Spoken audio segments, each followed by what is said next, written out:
The sprawling oak tree in Richard Winter's backyard had witnessed 47 years of family gatherings. Today, it would witness another, perhaps the most difficult one yet. Richard stood on his back porch, watching the catering staff arrange tables beneath the ancient branches. His weathered hands gripped a mug of coffee that had long gone cold, much like the relationship with his eldest daughter, Claire. At 62, Richard's face mapped a life of both joy and sorrow, laugh lines around kind blue eyes that still sparkled despite everything, and creases on his forehead that had deepened since Diana, his wife of 35 years, passed away 3 years ago. His silver hair caught the gentle summer breeze as he surveyed the preparations for the first family reunion since her death. "Dad, the flowers aren't right." Emma, his younger daughter, appeared beside him, pointing to the centerpieces. "Mom always used hydrangeas, not lilies." Richard nodded, placing his arm around Emma's shoulders. At 30, she still carried the warmth of Diana in her smile and her thoughtfulness. "Your mother would appreciate your attention to detail," he said, his voice soft but steady. "We'll ask them to change it." Emma leaned against him briefly before pulling away to address the issue with the caterers. Richard watched her go, grateful for her presence, for her decision to fly in from Seattle, where she worked as a pediatric nurse. If only all his relationships were so uncomplicated. The sound of tires on gravel announced the first arrivals. Richard straightened his light blue button-down shirt, Diana's favorite color on him, and prepared to greet his extended family. His brother Thomas and his wife Judith were always punctual, bringing their predictable casserole and unpredictable opinions. "Richard," Thomas embraced him firmly, "the place looks great. How are you holding up?"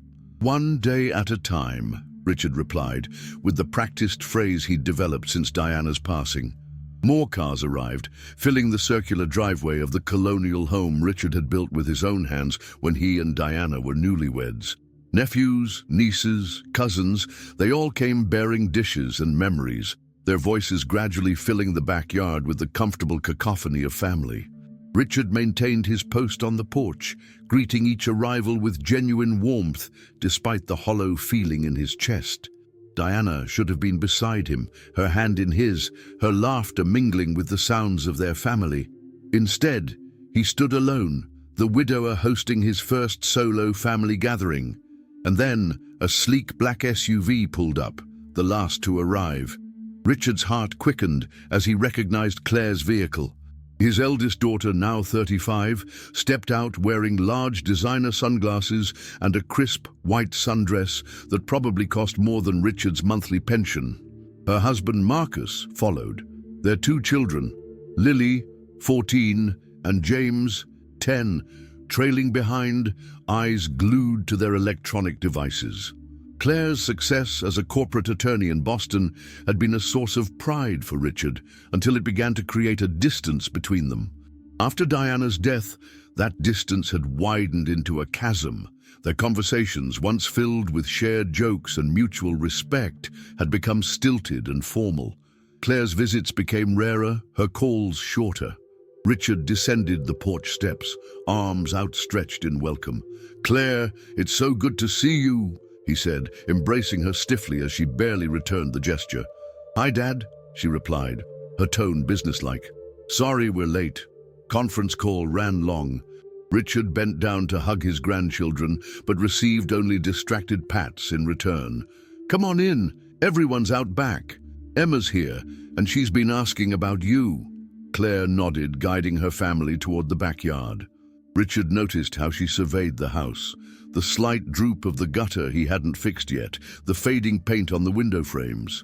Her expression remained neutral, but he recognized the assessment in her eyes.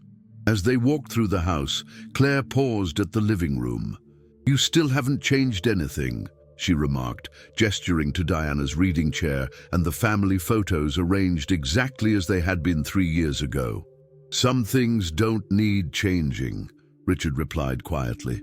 Claire pressed her lips together, but said nothing more as they continued to the backyard. The reunion unfolded as family gatherings do, with clusters of conversation, plates piled high with potluck offerings, and children darting between the adults. Richard moved among his family members, refilling drinks and facilitating connections, all while aware of Claire's watchful gaze from across the yard. Emma approached him as he was refreshing the ice in the drinks cooler. "She's been here an hour and hasn't said more than 10 words to you," Emma observed, following Richard's gaze toward Claire, who was engrossed in conversation with a cousin about property investments. "She's busy catching up with everyone," Richard defended, though they both knew it wasn't true. "Dad, you can't keep making excuses for her. Not after how she's treated you since Mom died." Richard sighed, placing a weathered hand on Emma's shoulder. "Your sister deals with grief differently. We all do. Grief doesn't give her the right to judge you or your choices," Emma insisted, her protective instincts flaring. "Let it be, sweetheart. Today is about family, not reopening old wounds." Emma reluctantly nodded, but the concern in her eyes remained as she moved away to help an elderly aunt to a more comfortable seat. As the afternoon progressed, Richard found himself cornered by his brother-in-law, Bernard, Diana's younger brother, who had always been too loud and too opinionated. "So, Richard, still rattling around in this big house all by yourself?" Bernard asked, swirling his third glass of whiskey. "Seems like a waste, doesn't it? Diana always said this place was built for a family." Richard felt a familiar pang at the mention of his wife's name, but kept his expression neutral. "It still is a family home, Bernard. My family visits and—" "Oh, come on," Bernard interrupted, his voice carrying across the nearby conversations. "Everyone knows Claire barely sets foot here anymore, and Emma's all the way in Seattle. You should sell this place, move into one of those retirement communities. They have activities, you know. Meet some other—" He paused, looking Richard up and down. "Mature singles." Richard noticed heads turning in their direction, including Claire's. He chose his words carefully. "Diana and I built this house together. I'm not ready to leave it yet." Bernard snorted. "Diana's gone, Richard.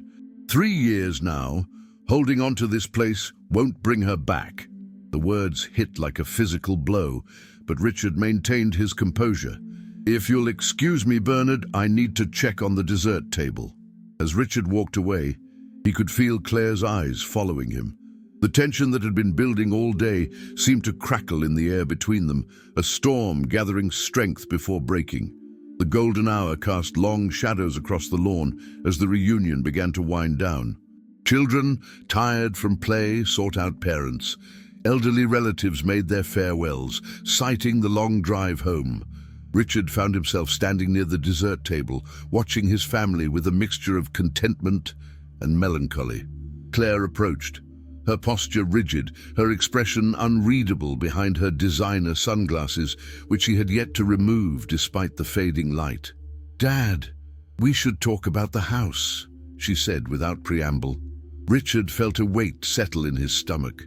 "Hello to you too, Claire. Are you enjoying the reunion?" She ignored his attempt at pleasantry. "I heard what Uncle Bernard said. He's right, you know. This house is too big for one person.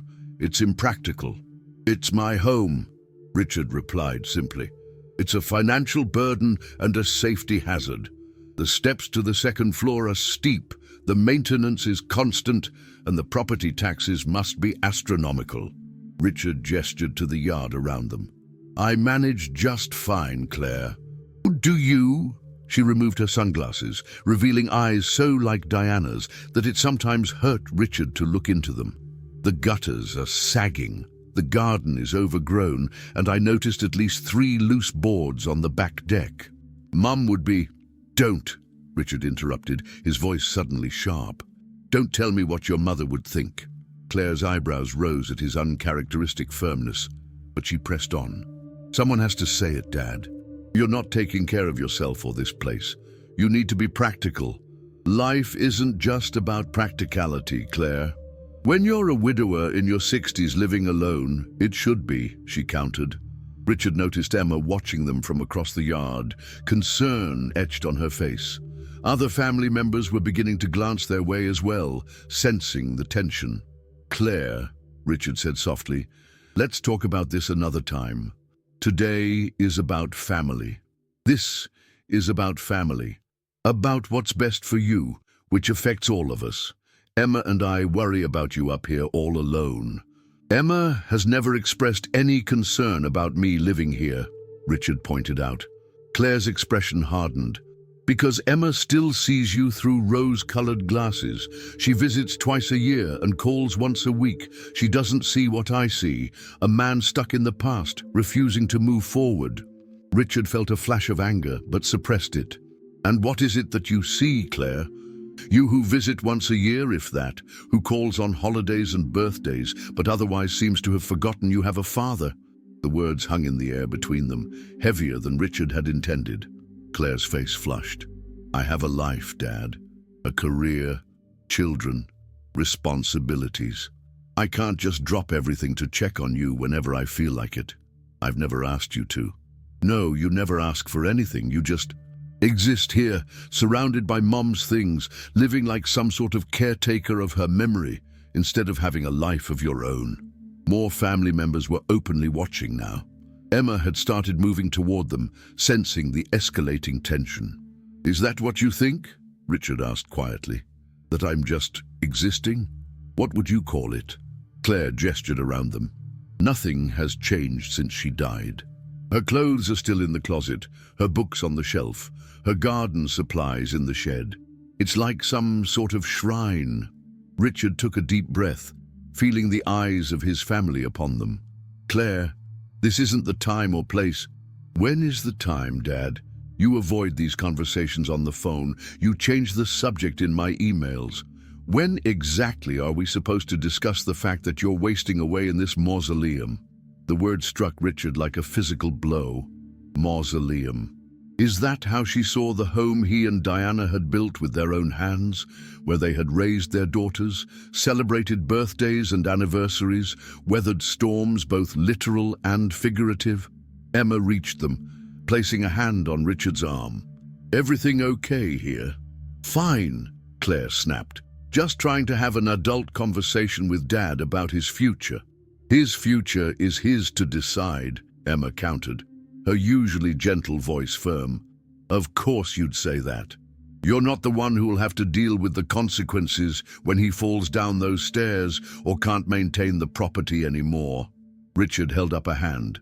That's enough, both of you. I won't have you arguing over me like I'm not standing right here. Claire turned back to him, her frustration evident. Then start acting like you are here, Dad. Start living in the present instead of the past. It's been 3 years. Mom is gone, and this, she gestured to the house, the yard. This isn't healthy. It's pathetic. The word fell like a stone into still water, creating ripples of shocked silence that spread outward. Family members who had been pretending not to listen now openly stared. Emma's grip on Richard's arm tightened. Claire, she gasped. Richard felt something shift inside him. Not anger, but a strange clarity. He looked at his eldest daughter, really looked at her, and saw not just the successful, confident woman she projected to the world, but the little girl who had once climbed into his lap after skinning her knee.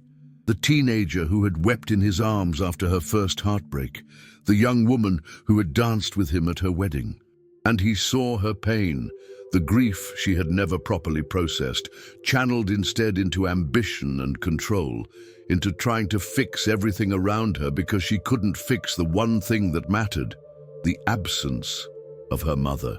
Richard gently removed Emma's hand from his arm and took a step toward Claire. When he spoke, his voice was calm, measured, and filled with an understanding that surprised even him. You think I'm pathetic for staying in the home your mother and I built together, for keeping her things around me, for finding comfort in the memories we created here? Claire's defensive posture faltered slightly at his tone, but she held her ground. I think it's unhealthy to live in the past. Richard nodded slowly. The past is where your mother is, Claire. But I'm not just living there. I'm living here too, in the present. With you, with Emma, with our family. He gestured to the gathering around them, then continued, his voice gaining strength not in volume, but in conviction. Every morning, I wake up and I miss her. Every single morning for 3 years. And yes, I could sell this house, move into some sterile retirement community, pack away all traces of her. But would that honor what we built together? Would it honor her memory or just bury it? Claire's expression began to shift, uncertainty creeping in. Your mother and I knew loss was possible, inevitable even. We talked about it on quiet nights when you girls were asleep. She made me promise something. Not that I would never move on, but that I would never feel ashamed of my grief, never hide from it. Richard looked around at the yard, at the oak tree that had seen so much of their lives. This house isn't a mausoleum, Claire. It's a testament to love that doesn't end with death, to a life well lived, to the family we created, including you, especially you. He took another step closer, close enough now to see the tears forming in Claire's eyes. Do you know what I see when I look at you? I see your mother's determination, her intelligence, her fierce love for her children. I see the best parts of both of us, living on. That's not pathetic. That's beautiful. Claire's carefully constructed facade began to crumble, her lower lip trembling slightly. I miss her too, Dad, she whispered, her voice suddenly vulnerable. Every day. I know you do, sweetheart, Richard replied gently, and that's okay. It's okay to miss her, to grieve her, to carry that grief with you even as you move forward. It doesn't make you weak. It makes you human. Something broke in Claire then. A dam of emotion she had held back for 3 long years. In front of the entire family, the controlled, successful corporate attorney began to cry, silent tears at first, then deep, wrenching sobs that seemed to come from her very core. Without hesitation, Richard stepped forward and enfolded his daughter in his arms, holding her as he had when she was small and the world had seemed too big, too scary. After a moment's resistance, Claire collapsed against him, her tears soaking his blue shirt, Diana's favorite. I'm sorry, she gasped between sobs. I'm so sorry, Dad. I didn't mean... Shh, Richard soothed, stroking her hair. It's all right. I understand. And he did understand. In that moment of clarity, Richard saw that Claire's anger, her judgment of his choices, had never really been about him at all. It had been about her own unresolved grief, her own struggle to accept that some things, like the loss of a beloved mother, couldn't be fixed, couldn't be controlled, couldn't be managed away with practical solutions and logical arguments. Around them, the family remained silent, witnessing this raw moment of connection and healing. Emma approached tentatively, placing a hand on Claire's back, forming a circle of support that had been broken since Diana's passing, but was now, perhaps, beginning to mend.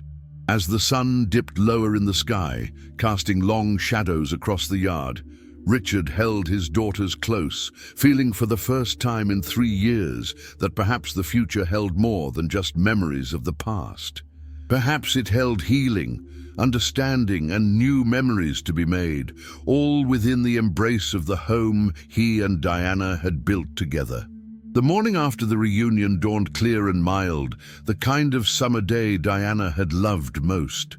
Richard woke early, as was his habit, but instead of his usual solitary coffee on the porch, he found Claire already in the kitchen, attempting to operate the ancient coffee maker. "Morning," he said cautiously, unsure of where they stood after yesterday's emotional confrontation. Claire turned, her eyes still puffy from crying, but clearer somehow, as if a fog had lifted. "Hi, Dad. I hope you don't mind. I couldn't sleep and thought I'd make coffee, but I think this machine is older than I am." Richard chuckled, moving to help her. "Your mother refused to replace it, said it had character." A small smile touched Claire's lips. "She always said that about things that didn't work quite right, including me sometimes," Richard added, and they shared a quiet laugh. As Richard prepared the coffee, Claire sat at the kitchen table, The same oak table where the family had shared thousands of meals over the decades. Her fingers traced the initials CW carved into one corner. "I can't believe this is still here," she murmured. "I was what, 12? Mom was so mad." "She was," Richard agreed, setting 2 mugs on the table and joining her. "But later that night, I caught her tracing those initials with her finger, just like you're doing now. She said it made the table perfect, a real family piece." Claire's eyes welled up again, but she blinked the tears away. "I've been so angry, Dad. Not at you, really. Just at everything. At the unfairness of it all." Richard nodded, understanding. "Grief isn't linear, Claire. It doesn't follow a schedule or respect our plans. I threw myself into work after the funeral, took on extra cases, longer hours. Marcus understood, or said he did. The kids..." She trailed off, looking out the window to where her children were still sleeping upstairs. "I don't think they understood at all. They're young, and you're their rock, just like your mother was yours." Claire's gaze returned to her father. "But who have you had, Dad? Emma visits when she can, but she has her life in Seattle. I've been absent. You've been alone with all this." Richard considered her words before responding. "Not alone, exactly. I have my memories, my routines, the workshop where I still build things, the garden where I talk to your mother sometimes, as if she might answer back through the rustle of leaves." He paused, taking a sip of coffee. "And I have my Tuesday lunch group, other widowers and retirees from the factory, Thursday evening chess with Pastor Mike, the community college course I've been taking on digital photography." Claire looked surprised. "I didn't know about any of that." "You never asked," Richard replied simply, without accusation. The weight of that statement hung between them. Claire's shoulders slumped slightly. "You're right. I projected my own struggles onto you. Decided that because I couldn't move forward, you couldn't either. We all move forward differently," Richard said. "For me, it hasn't meant erasing your mother or pretending she wasn't the center of my world for nearly 4 decades. It's meant finding a new balance, honoring her memory while still living my life." Claire nodded slowly, her expression thoughtful. "Can you show me? The things you've been doing, the life you've built these past 3 years?" Richard felt something warm unfurl in his chest. Hope, perhaps, or simply the relief of being seen and understood by his daughter after so long. "I'd like that," he said. After breakfast, with Emma and Claire's family still asleep upstairs, Richard led Claire to his workshop behind the house. What had once been a simple shed had evolved over the years into a well-equipped woodworking space, filled with the scent of sawdust and varnish. "You've reorganized," Claire noted, looking around at the neatly arranged tools and the new workbench that dominated the center of the space. "Your mother was the organized one, not me," Richard admitted, "but after she was gone, I needed the structure, the order." He moved to a covered project in the corner and pulled back the cloth to reveal an intricately carved wooden chest, its surface adorned with delicate flowers and vines. "It's beautiful," Claire breathed, running her fingers over the detailed work. "It's for Lily," Richard explained, "for her 15th birthday. I've made one for each grandchild. James's is over there." He pointed to a smaller chest decorated with sporting motifs. "And this one," he moved to another covered piece and revealed a rocking chair, "is for Emma's new apartment in Seattle." Claire examined each piece, noting the hours of careful work that had gone into them, the love evident in every detail. "You've been busy." "It helps," Richard said simply. "Using my hands, creating something new from rough materials. Your mother always said it was my meditation." Next, Richard showed Claire his digital photography setup, a modest but good quality camera and a laptop where he edited his images.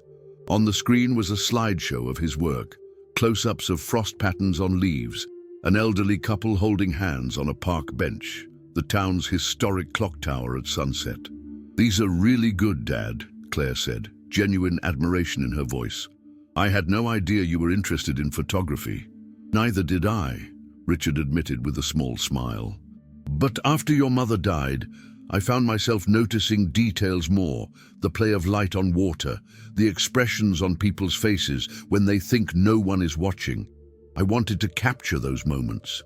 He clicked to another folder and opened it, revealing hundreds of photos of Diana. Diana laughing in the garden, Diana reading by the fireplace, Diana with flour on her nose as she baked bread, Diana dancing with Richard at Emma's wedding. I took so many pictures of her over the years, Richard said softly, but somehow it never seemed enough.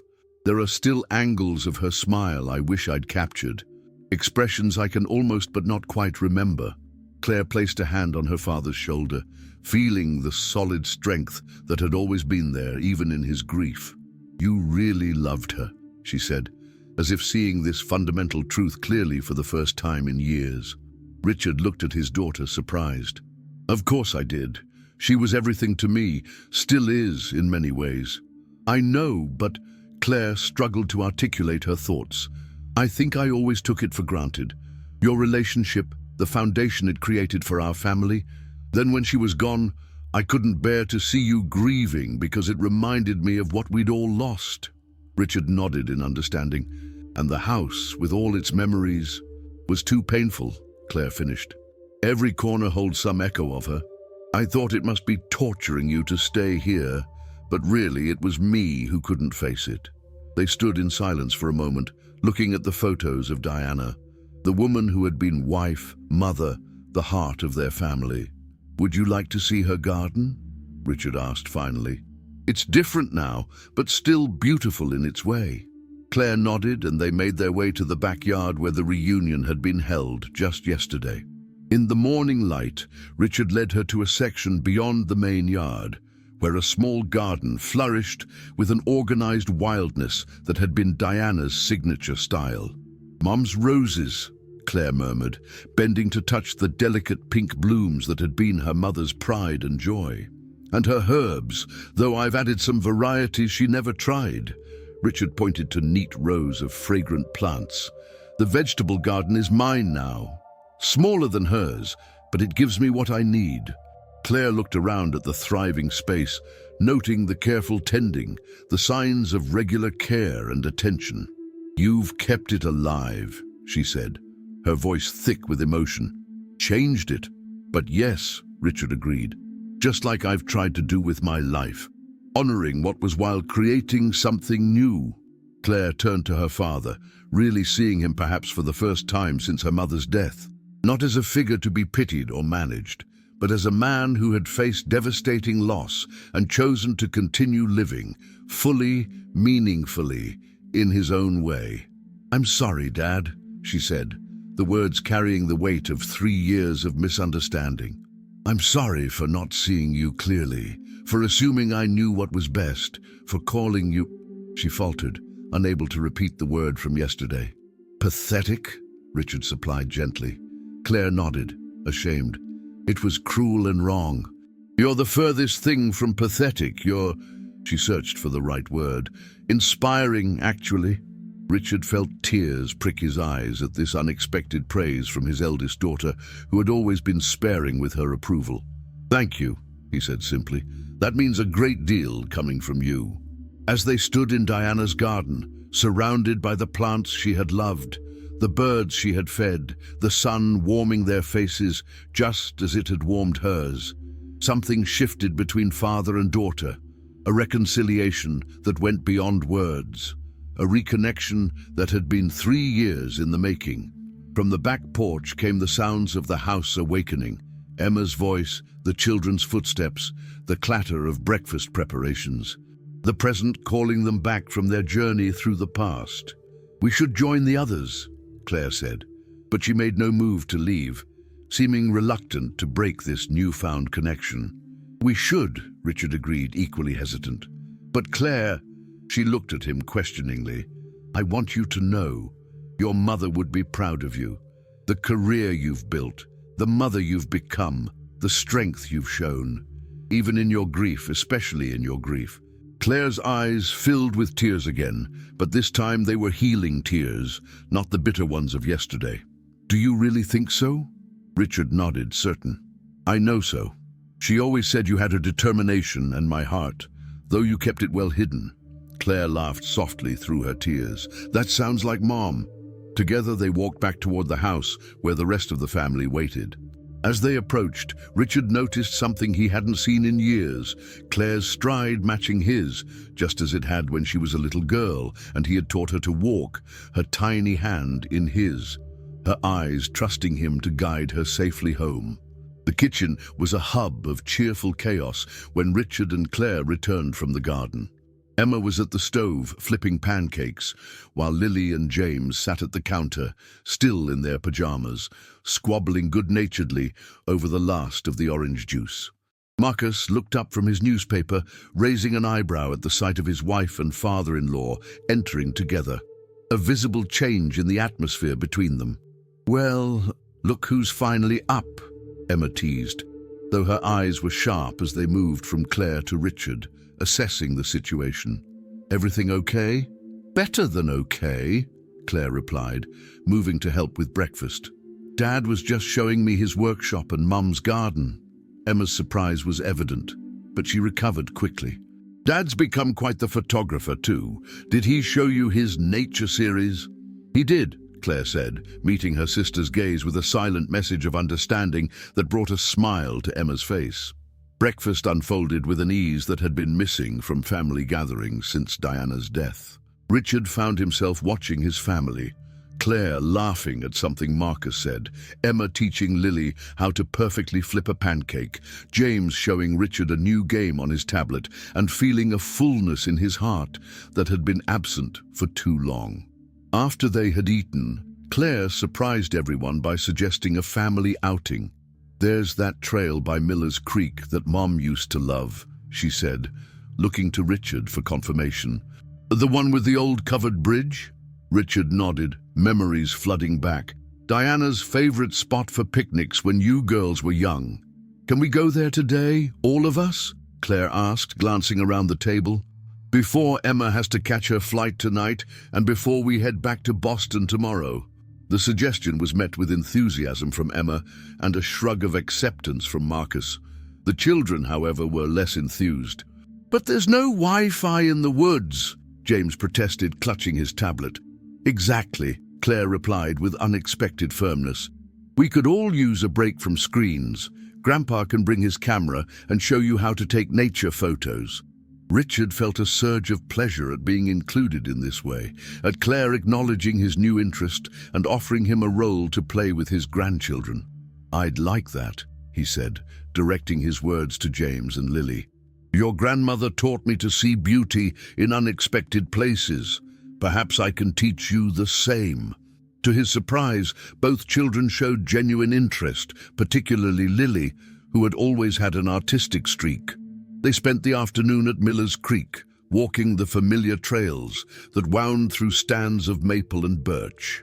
Richard led the way, pointing out features Diana had loved: the heart-shaped rock embedded in the path, the ancient oak with a hollow perfect for leaving fairy gifts, as the girls had done as children, the spot where wild blackberries grew in profusion during late summer. At the covered bridge, they paused, the rushing water below creating a soothing soundtrack to their conversation. Richard unpacked the picnic Emma and Claire had prepared, laying out sandwiches and fruit on the same faded red blanket they had used decades ago. "I can't believe you still have this blanket," Claire remarked, smoothing her hand over the worn fabric. "Your mother would never let me throw it out," Richard replied. "Too many memories," she said. As they ate, Richard noticed how Claire seemed more relaxed than he had seen her in years. The constant checking of her phone had ceased, and she was fully present, listening to Emma's stories about her nursing work in Seattle, helping Lily identify wildflowers, even joining James in skipping stones across the creek. After lunch, Richard took out his camera and, as promised, began showing his grandchildren the basics of photography. Lily proved to be a natural, her eye for composition surprising everyone. James, initially reluctant, became engrossed in capturing close-ups of insects and water patterns. As the children explored with the camera, Richard found himself sitting on the bridge beside Claire, their legs dangling over the edge as they had when she was young. "Thank you for suggesting this," he said quietly. "It means a lot to have everyone here, in one of your mother's favorite places." Claire nodded, watching Emma helping the children downstream. "I should have done this sooner." Reconnected, made an effort to understand instead of judge. "We all have regrets," Richard said. "The important thing is what we do now, moving forward." Claire turned to look at him directly. "That's what I wanted to talk to you about. Moving forward." Richard tensed slightly, wondering if they were about to revisit yesterday's argument about the house. But Claire surprised him. "Not about the house," she clarified, reading his expression. "That's your home, your decision. I respect that now." Relief washed over Richard. "Then what?" "About us. Our relationship." Claire took a deep breath. "I've been absent, Dad. Physically and emotionally. I let my grief and my guilt create this distance between us, and then I blamed you for it." "Guilt?" Richard questioned. "What did you have to feel guilty about?" Claire's gaze dropped to the water below. "I wasn't there enough at the end. With Mom. I was in the middle of the Westbrook merger, the biggest case of my career. I flew in for weekends, but not the everyday moments, not the doctor's appointments or the chemotherapy sessions. Emma was there. You were there. But I was in Boston, building my career while my mother was dying." The pain in her voice was palpable, a wound that had been festering beneath her controlled exterior. "Your mother understood," Richard said gently. "She was proud of your work, your dedication. But she needed me, and I wasn't there," Claire insisted, tears threatening again. "And then, after she was gone, every time I looked at you, I saw my failure. It was easier to stay away, to tell myself you were the one who wasn't coping properly." Richard placed an arm around his daughter's shoulders, feeling her stiffen briefly before relaxing into the comfort he offered. "Claire, listen to me," he said firmly. "Your mother never, not once, expressed disappointment in you for focusing on your career. She understood choices and sacrifices better than anyone." "But no buts," Richard interrupted.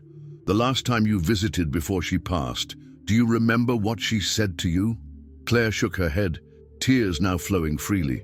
She said, "My Claire is changing the world in her own way, and that's exactly as it should be.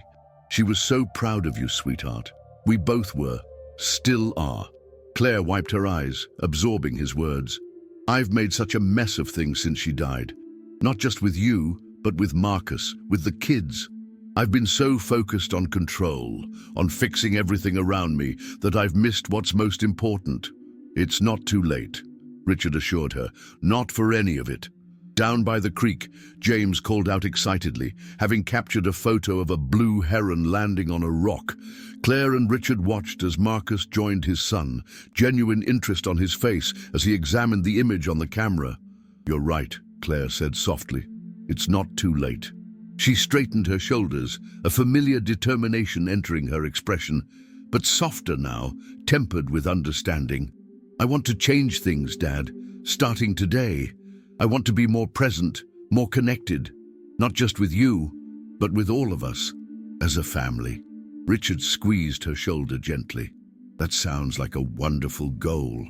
"I've been thinking," Claire continued, her voice gaining confidence. "Boston to here is only a 4-hour drive. We could come up once a month, maybe more in the summer. The kids could get to know the places Mom loved. You could teach them more about photography, woodworking." "I'd like that very much," Richard replied, warmth spreading through him at the prospect.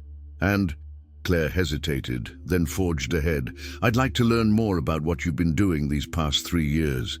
The classes, the photography, the woodworking. I want to understand your life now, not just cling to memories of how things were before." Richard nodded, deeply moved by his daughter's words. "I'd like to know more about your life too, Claire. The real substance of it, not just the accomplishments and milestones." They sat in companionable silence for a moment, watching the water flow beneath the bridge. Then Claire spoke again, her voice thoughtful. "Do you think grief ever ends, Dad? Do we ever really move past it?" Richard considered the question carefully. "I don't think it ends exactly, but it changes, transforms. In the beginning, it's like a boulder in the middle of a river, massive, immovable, forcing everything to flow around it. But over time, the water smooths its edges, shapes it, until it becomes part of the river itself. Still there, still substantial, but integrated into the flow of life rather than blocking it. Claire nodded slowly. "That's beautiful, Dad. And true, I think." "Your mother always said I had a way with metaphors," Richard smiled, though she preferred more practical expressions herself. "Like, put on your big girl pants and deal with it?" Claire offered with a small laugh. "That was one of her favorites," Richard agreed, chuckling.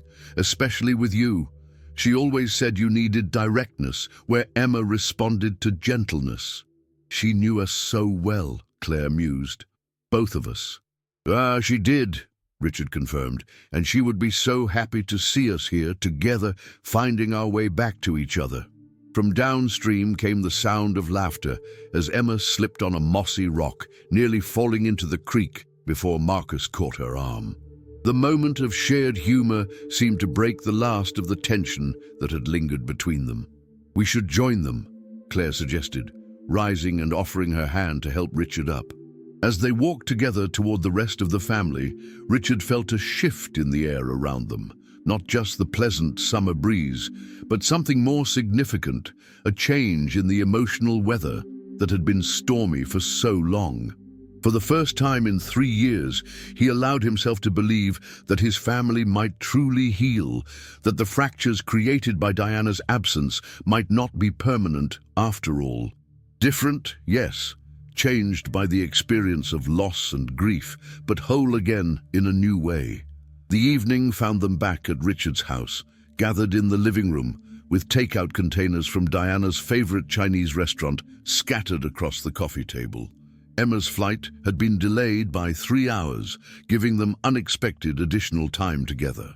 The atmosphere was relaxed, the conversation flowing easily as they shared memories of Diana, not with the sharp pain of fresh grief, but with the bittersweet fondness that comes with healing.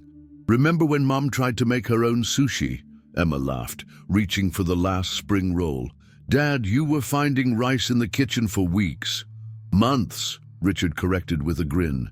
"She was so determined to master it, but cooking with patience was never her strong suit." "Unlike you," Claire observed.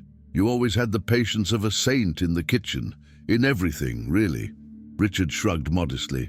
"Not always. Your mother could test even my patience sometimes, especially when she decided to rearrange the furniture at midnight because she'd had a vision of the perfect layout." The sisters exchanged glances, surprised by this glimpse into their parents' relationship that they hadn't seen before. "You never complained," Claire said. "Not to you girls, no," Richard agreed. "But your mother heard about it. We had our disagreements, our frustrations with each other. No marriage is perfect." "You always seemed perfect to us," Emma admitted. Richard shook his head. "That's the illusion parents try to maintain. But the reality is messier, more complicated, and in many ways, more beautiful because of that complexity." Claire leaned forward, curious.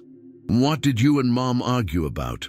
I can barely remember hearing you raise your voices to each other."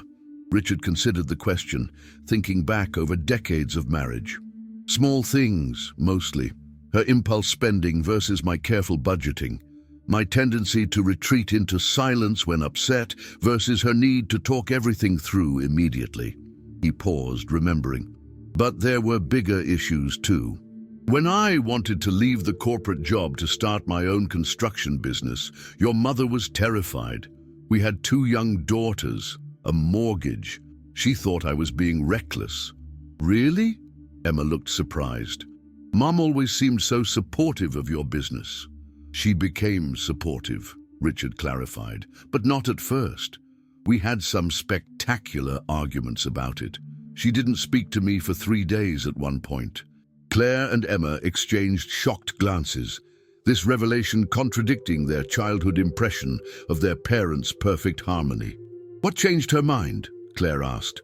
Richard smiled at the memory.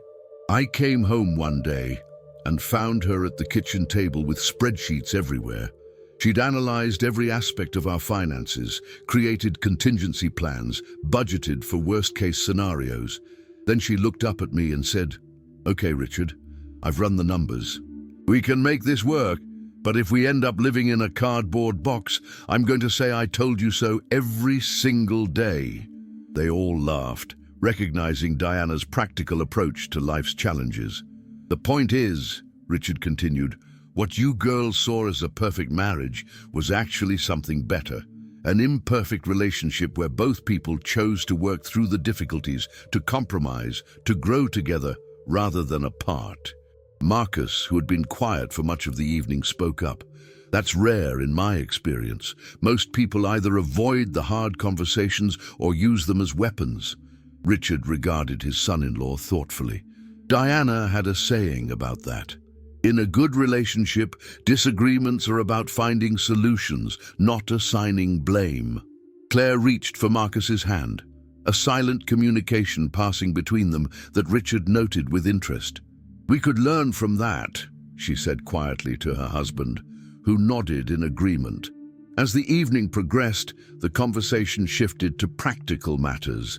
Emma needed to be at the airport by 9, and Claire's family would be leaving in the morning.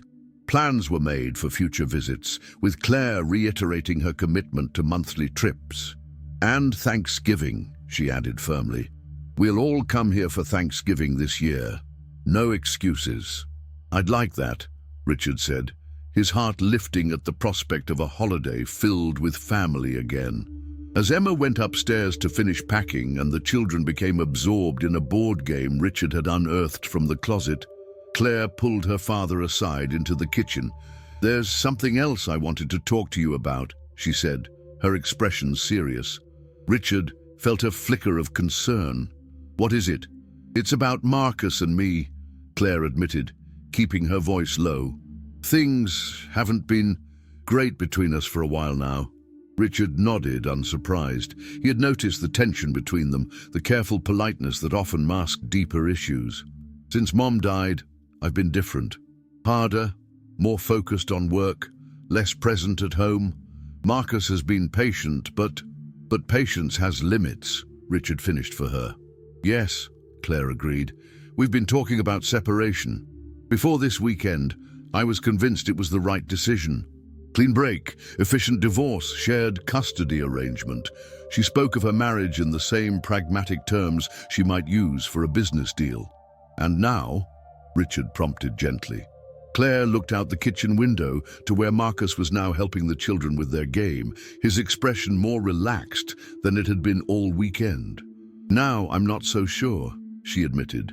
"Watching you today, listening to how you and Mom worked through your differences, it made me wonder if I've been too quick to give up, too unwilling to do the hard work of fixing what's broken."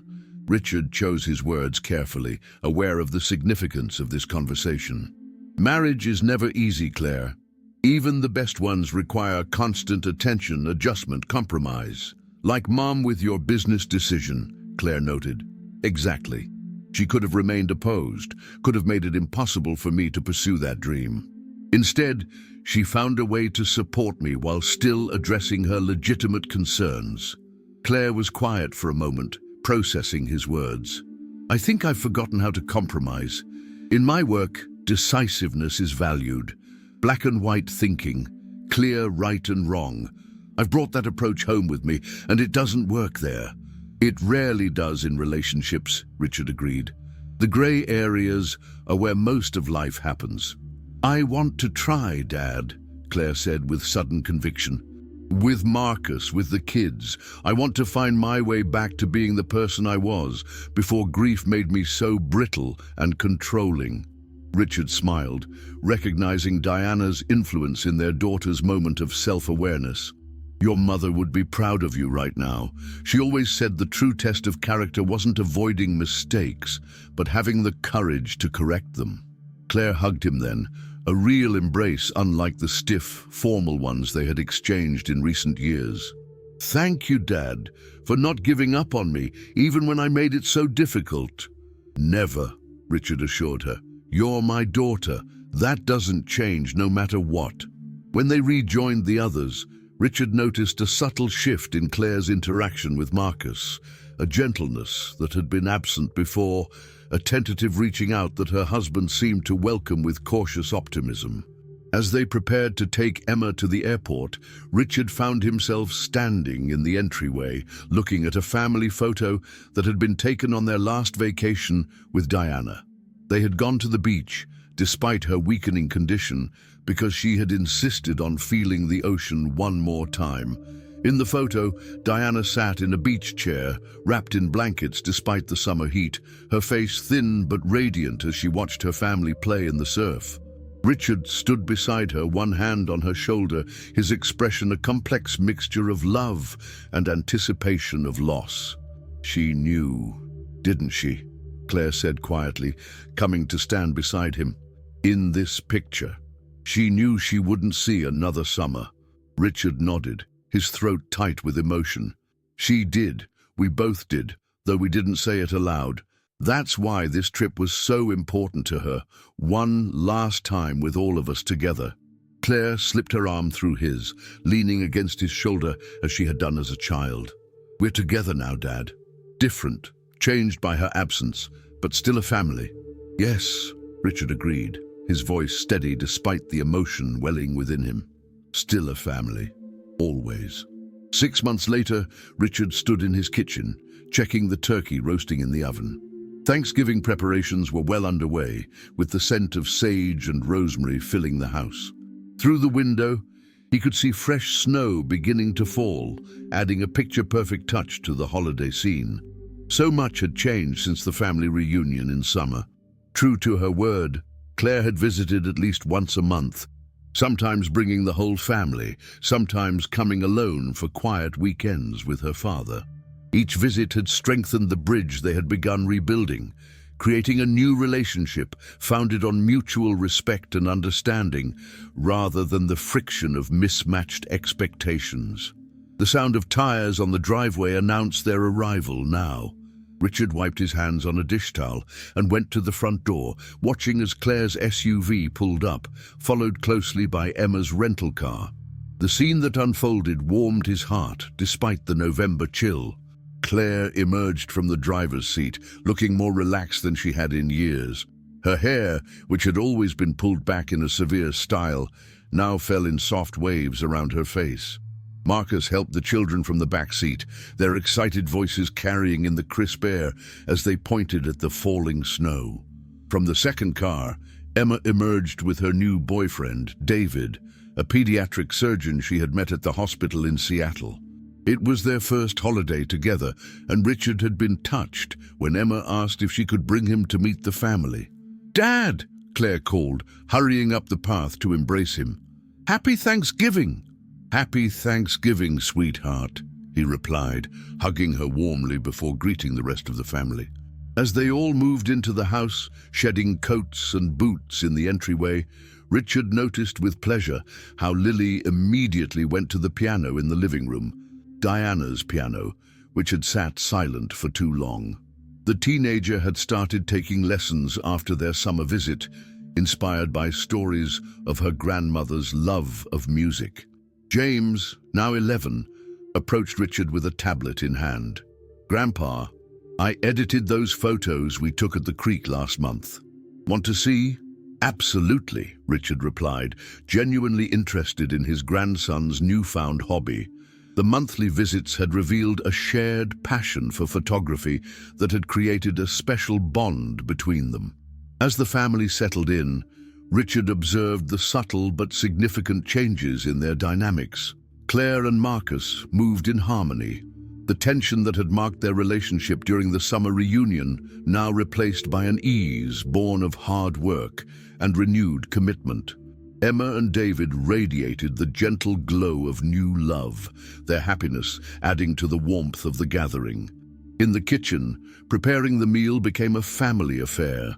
Diana had always been the heart of holiday cooking, but now they created new traditions together. Claire had mastered her mother's cranberry sauce recipe. Emma took charge of the pies, and even the children contributed. Lily making place cards with calligraphy she had learned at school, James carefully arranging the table settings. As Richard basted the turkey, Claire worked beside him, preparing the stuffing using Diana's recipe card, yellowed with age and spotted with ingredient stains. "I found something while I was going through some old boxes last week," Richard said, reaching into a drawer. "I thought you might want to have this."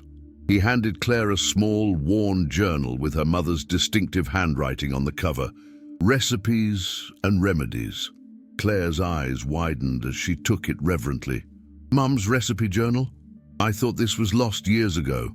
"It had slipped behind the bookshelf in our bedroom," Richard explained. "I found it when I was doing some rearranging." Claire opened the journal, her fingers tracing the familiar handwriting. "Look at this, her notes about each recipe. Claire's favorite birthday cake makes her eyes light up every time. Richard's comfort food after a hard day never fails." Her voice caught slightly as she continued reading. "Emma prefers this with extra cinnamon, reminds her of Christmas morning even in July. She knew us all so well," Richard said softly.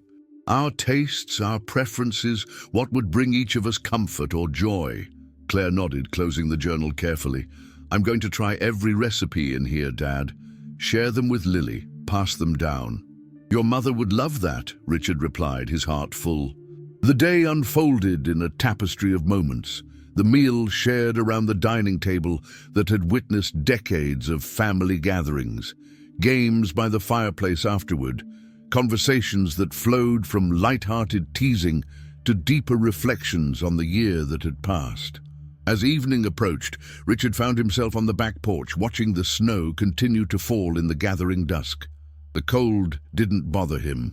Wrapped in his heavy sweater, he found the crisp air invigorating, clarifying. The door opened behind him, and Claire stepped out, carrying 2 mugs of hot cider. She handed one to him and joined him at the railing. "It's beautiful," she said, looking out at the snow-covered yard and garden. "It is," Richard agreed. "Your mother loved the first snow of the season, said it made everything look new again, clean and full of possibility." They stood in companionable silence for a moment, sipping their cider before Claire spoke again. "I've made some decisions, Dad. Big ones." Richard turned to look at her, curious. "Oh?" "I'm stepping back from the partnership track at the firm," she said, her voice steady. "Taking a position with fewer hours, more flexibility, less prestige, less money, but—" She paused, looking back toward the house where laughter could be heard through the windows. "More of what matters." Richard studied his daughter's face, seeing not regret but resolution, clarity. "Are you sure about this? You've worked so hard to get where you are." Claire nodded, certain. "I've never been more sure of anything. These past 6 months, reconnecting with you, working on my marriage, actually being present for my children, it's shown me what I've been missing, what I almost lost permanently." She turned to face him fully. "You know what Lily said to me last month? She said she feels like she has a new mom, one who actually sees her. Do you know how much that hurt, and how much it healed all at once?" Richard placed a hand on her shoulder, understanding the complex emotions behind her words. "Life is short, Dad," Claire continued. "Mum knew that, lived accordingly. Somehow I forgot, got caught up in chasing success that came at the expense of the relationships that matter most."